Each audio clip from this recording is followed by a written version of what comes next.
chanterons le temps des cerises, les gueux rossignols, les merles moqueurs seront tous en fête. Les belles auront la folie en tête, et les amoureux du soleil au cœur quand nous chanterons le temps des cerises, sifflera bien mieux le merle moqueur.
Oui, c'est nous, la station des Rapins, 100 fois sans loi et sans courbette, l'émission Art Racaille du 19 octobre 2021, dont l'invité principal pour la partie artistique sera Clément Chauverti. Vous venez d'écouter le temps des cerises du groupe mythique Noir Désir, et nous allons tenter au cours de cette nouvelle émission de porter notre regard en marge sur l'art et de dénoncer les sales coups de la politique politicienne en toc. Ouais, salut à tous. Alors, j'ai fait une petite escapade à la montagne dans le Jura, ce qui a fait que vous avez été privés d'une émission. Mais voilà, vous pouvez vous rattraper en nous mettant un petit mail sur notre artracaille@orange.fr ou sur le répondeur de Radio Soupente 01 41 95 20 96.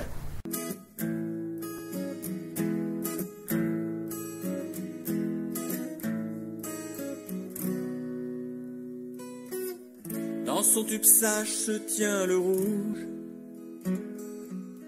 attend la caresse des pinceaux. Le jaune s'ennuie, il veut que ça bouge, l'invite à danser le tango. De cet étrange et beau mélange naît le chaud et fougueux orange. La terre ne fait pas de différence, le vert ou jaune elle s'en balance. Pour se maquiller la planète prend les couleurs de la palette. La terre ne fait pas de différence, le vert ou jaune elle s'en balance. Pour se maquiller la planète prend les couleurs de la palette. Le jaune fait vibrer les champs de blé, le bleu leur fait un ciel d'été.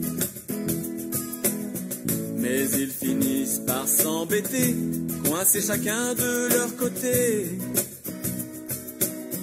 Ils veulent danser et se mélanger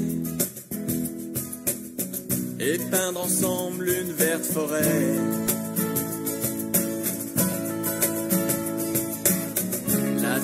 fait pas de différence. Le vert ou jaune, elle s'en balance pour se maquiller la planète en les couleurs de la palette.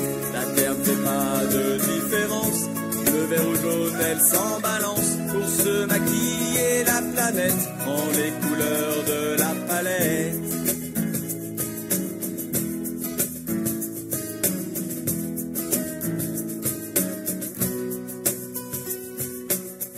Depuis plus loin que la nuit des temps, avant Ève et avant Adam, l'artiste sait que le noir et blanc s'entremêlent avec talent. Ça vous paraît peut-être évident, mais faut le rappeler de temps en temps. La terre ne fait pas de différence. Le vert ou jaune, elle s'en balance pour se maquiller la planète en les couleurs de la palette. La terre ne fait pas de différence. Le vert ou jaune, elle s'en balance pour se maquiller la planète en les couleurs de la palette. La terre ne fait pas de différence. Le vert ou jaune, elle s'en balance pour se maquiller la planète en les couleurs de la palette. La terre ne fait pas de différence. Le vert ou jaune, elle s'en balance pour se maquiller la planète en les couleurs de la palette.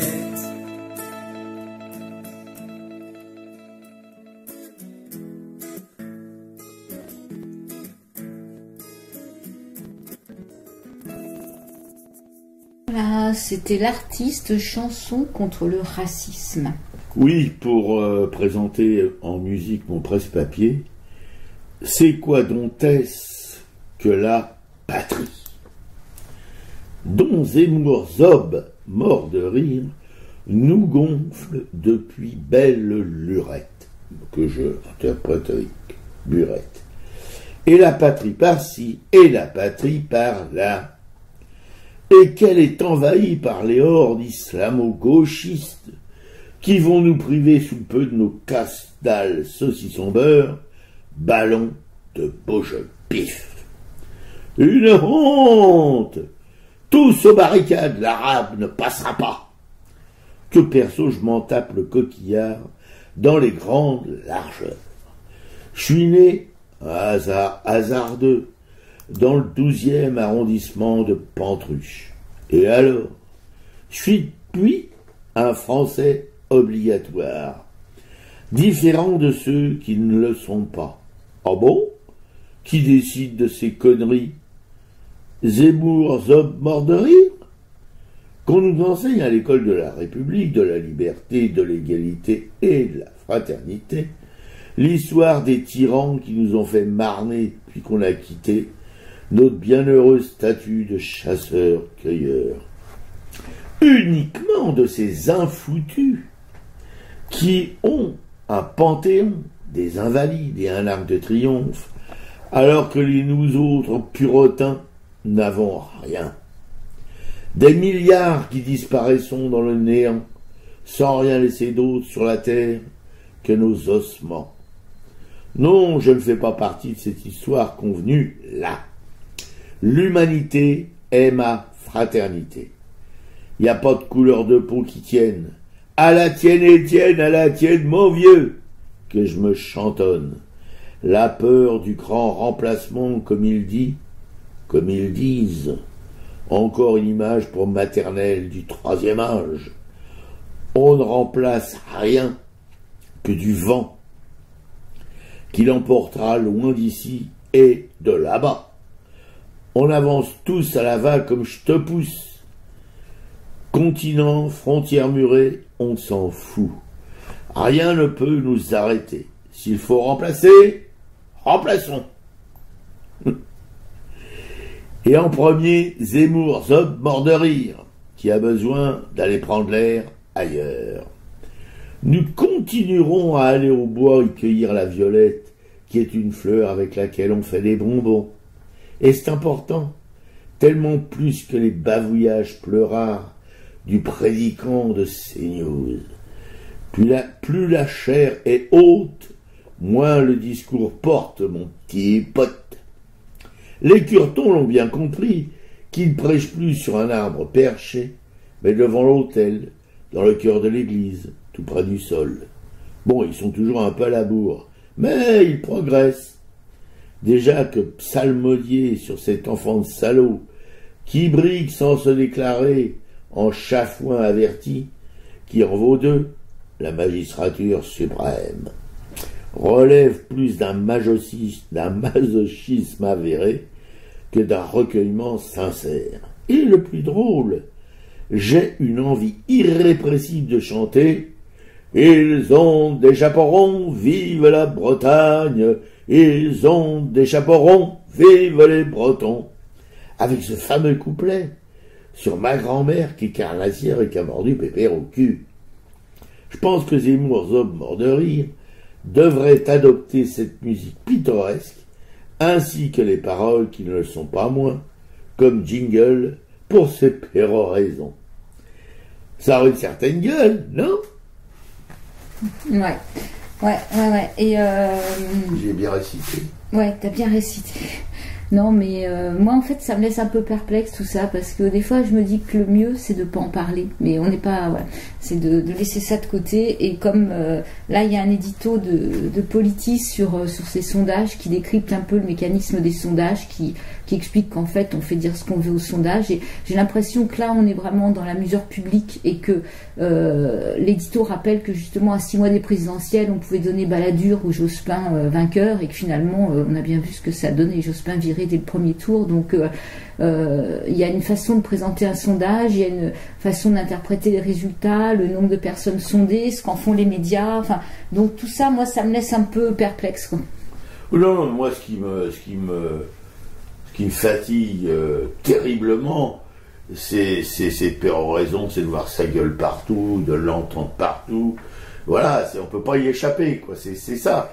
Toi, tu regardes, tu lis plutôt des feuilles de chou que personne ne connaît, il n'y a que toi qui les connais. Bon, c'est ton karma, j'y peux rien. Mais pour des gens un peu moins à l'extérieur de la vie d'aujourd'hui, je veux dire, c'est terrifiant, quoi. On en prend plein la gueule tout le temps. On peut pas écouter une émission, on peut pas écouter. Il y a des émissions encore qui sont à peu près présentables, voilà, mais tout le temps, c'est cette espèce de paix, qui est prout, quoi, qui se ramène sa science, et voilà, et on en fait des tonnes. C'est pas la peine d'avoir des sondages, ça sert à rien. Ce qui est sûr, c'est que tu as raison d'une certaine manière d'en parler comme on en parle.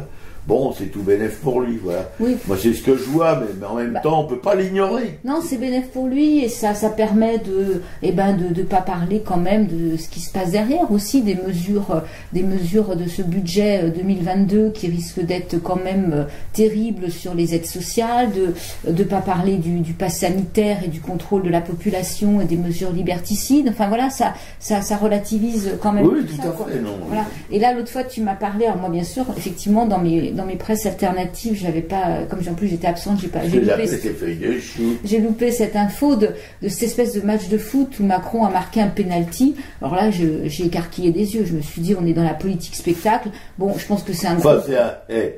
T'inquiète pas, c'est pas un grand spectacle. Hein. Non, mais c'est un gros coup monté. C'est médiocre. C'est un gros coup monté, cette histoire de penalty, parce que c'est lui qui le tire, qui marque. Enfin bon, là, on est vraiment dans un spectacle organisé. Et du coup, en allant fouiller un peu plus loin, je suis tombée sur une vidéo qui a été publiée sur le site du Parisien, où on le voit en train de fêter sa victoire. Mais là, moi, j'avais envie de vomir quand même. C'est-à-dire qu'on les voit en train d'applaudir, de chanter, l'orchestre. Et... nous, on sortait du film de François Ruffin le matin, le midi, où on a vu ces aides à domicile qui sont sous-payées, où là, quand même, il y a quand même quelque chose qui va pas du tout dans la reconnaissance de ces femmes, et voir qu'il y a une bande de guignols là qui est en train d'applaudir et de se la jouer. Enfin, c'est de l'indécence, mais à un niveau incroyable. Enfin, là, ça donne envie d'être violent quand même. Oui, tout à fait. Mais enfin, en même temps, on en parlera à la fin de notre émission. En même temps, on a rencontré, on a revu, en tout cas pour moi, une femme extraordinaire, une Louise Michel plus contemporaine, Mépicret. Et bon, à Mépicret, Ruffin et son film, voilà, ça quand même, ça contrebalance largement les pétarades de l'autre gnome, là. Zemmour mort de rire, voilà, bon. Ouais. Voilà, alors moi, bon, mon presse-papier, en fait, j'ai cherché sur un site qui s'appelle réseau.net qui regroupe justement plusieurs articles dans la presse militante. Là, c'est un article de l'agence Média Palestine, parce qu'effectivement, nous, on garde toujours près de nous ce combat des Palestiniens pour leurs terres et ce qui concerne leur liberté, tout ce qui peut faire avancer les choses. Et là, c'est un article qui s'appelle « Sally Rooney refuse d'être traduite en Israël pour des raisons politique. » Alors Sally Rooney est une écrivaine irlandaise qui a une trentaine d'années et donc qui avait déjà été traduite en hébreu lors de son premier roman le deuxième roman qui s'appelait Norman People, qui avait été traduit en 46 langues. Et là, en fait, elle, pour des raisons justement politiques, elle refuse de céder pour l'instant ses droits à un éditeur israélien. Voilà. Elle a rejeté l'offre de l'éditeur israélien qui avait déjà traduit donc en hébreu ses deux romans précédents et elle s'insurge contre ce qui se passe en Palestine et en Israël. Donc pour elle, c'est rester dans la doctrine, enfin de ce que prône BDS, un boycott des investissements, sanctions justement. Pour faire avancer. Donc dans une déclaration qu'elle avait publiée, elle explique sa décision, précisant que bien qu'étant fière, elle dit que ses romans précédents étaient traduits en hébreu, pour le moment elle choisit de ne pas céder ses droits à cette maison d'édition basée en Israël, et elle exprime par cette déclaration son désir donc de soutenir BDS, et on connaît BDS qui veut mettre fin justement à l'oppression des Palestiniens. On sait que BDS est à l'origine d'ONG palestiniennes de la société civile, quoi. Donc au début de cette année, le groupe de campagne international Human Rights Watch a publié un rapport intitulé Un seuil franchi. Nous on en parle souvent ici, les autorités israéliennes et les crimes d'apartheid et de persécution. Donc ce rapport qui effectivement confirme que ce qui se passe avec les Palestiniens est bien un système d'apartheid. Oui, un crime contre l'humanité quotidien. Donc elle soutient ce mouvement et donc refuse pour l'instant d'être traduite, et elle est soutenue justement elle est soutenue dans son action. Alors elle est soutenue dans son action par Roger Waters, qui est cofondateur des Pink Floyd, et Patti Smith qui la soutient exactement, qui ont une position qui ont cette position de soutien. Alors même si Jit Levi-Paz, qui est une chercheuse, elle, israélienne, trouve ça regrettable, ce refus de traduction. Moi je trouve qu'il y a un moment il faut s'affirmer. Enfin, on peut pas simplement toujours être mitigé, c'est pas possible, quoi. Ce qui se passe est tellement grave qu'il faut s'engager complètement, quoi. Et c'est pas étonnant venant de la part d'une Irlandaise, parce qu'il faut quand même se souvenir que l'Irlande a subi une colonisation féroce de la Grande-Bretagne pendant plusieurs siècles. Je ne veux pas m'aventurer à donner des précisions sur le temps d'occupation, mais ce sont plusieurs siècles, voilà. Et qu'encore aujourd'hui, une partie de l'Irlande est soumise à une colonisation de l'État britannique, de la Grande-Bretagne, que après le Brexit, malgré les accords qu'il y a pu y avoir avec la Grande-Bretagne sur l'existence de frontières ou pas de frontières entre l'Irlande du Nord et l'Irlande du Sud, tout ça est remis en question par la Grande-Bretagne, qui se parjure, mais sans état d'âme. Mais on connaît les Anglais, ils ont toujours été un peu comme ça, depuis des siècles, en tout cas. Et voilà, comme disait le père de Gaulle, qui disait pas que des conneries, même s'il en disait beaucoup, comme militaire de carrière. En tout cas, il était complètement opposé à l'avenue de la Grande-Bretagne dans l'Europe de l'époque, qui était le marché commun, parce qu'il prévoyait tout ce qui est arrivé aujourd'hui. Voilà. Et donc, pour en revenir à cette écrivaine irlandaise, je répète que ces Irlandais ont subi une colonisation au moins aussi atroce, sinon pire que la colonisation israélienne, et chez eux ça a duré des siècles, mais ils ont quand même réussi à se libérer. Alors, même si pour la Palestine, ça fait que 70 ans, si on peut dire ça comme ça, il y a de l'espoir qu'un jour ou l'autre, ils foutront les autres dehors. Voilà. Ça s'est passé en Afrique du Sud, ça se passe en Irlande et pourquoi pas en Palestine. Voilà, et c'est vrai que aujourd'hui, on sait que c'est des prises de position courageuses parce qu'il y a toujours cette possibilité d'être traité d'antisémite. Et, donc, il faut vraiment. Donc, on admire toujours justement et toutes les personnes qui s'engagent dans ces affirmations et dans ces prises de position. Oui, mais en Irlande, je crois pas qu'ils sont comme en France.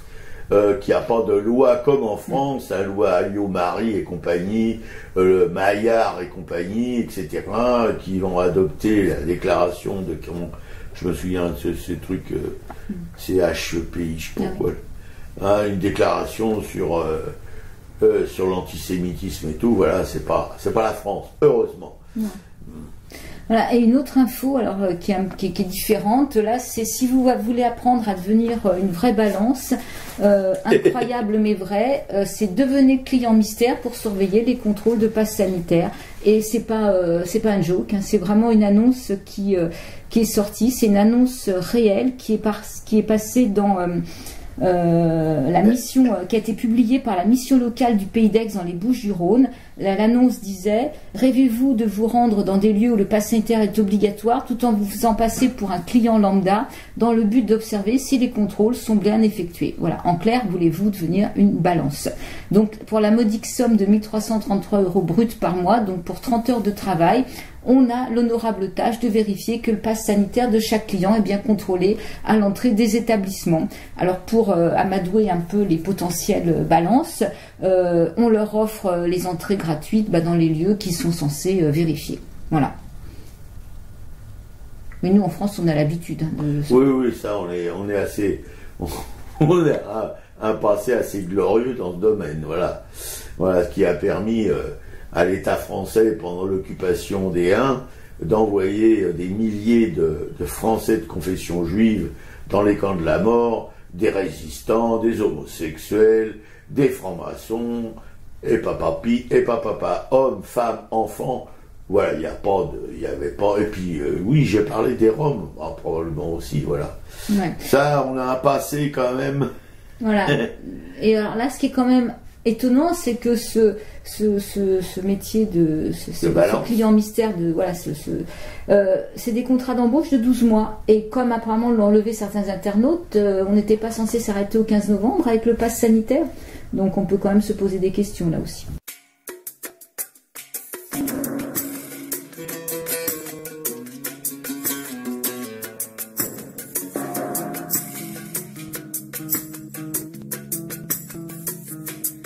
Je suis né dans un pays qui n'existe pas. Je suis né sur une terre qui n'est plus à moi.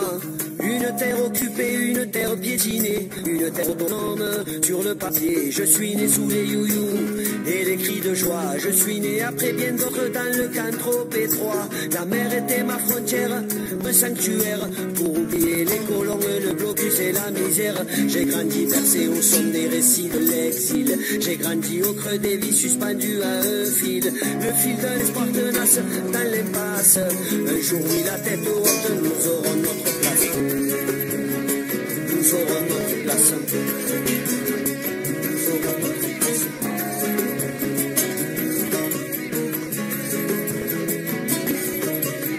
J'ai grandi trop vite entre deuil et oubli. J'ai grandi en tutoyant l'horizon infini. Le sable chaud sous mes pas me portait vers l'au-delà. Je serai si grand, si fort, on ne verra que moi. J'ai vécu à Gaza sans jamais en sortir. J'ai vécu de jour en jour sans remords ni soupir. Malgré les barbelés, le couvre-feu, les blindés, j'ai chéri au fond de moi le rêve d'en échapper. Le rêve d'en échapper. Le rêve d'en échapper.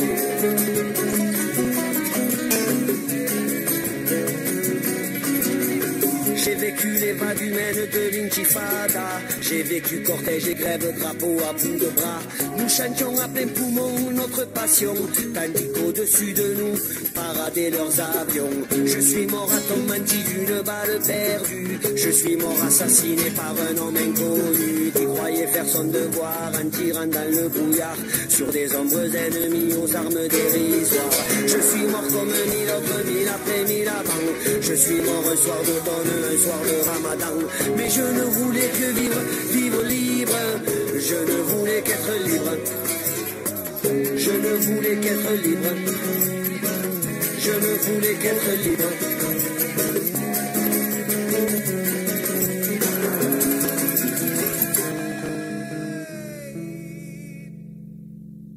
C'était Une vie de moi, Zebda.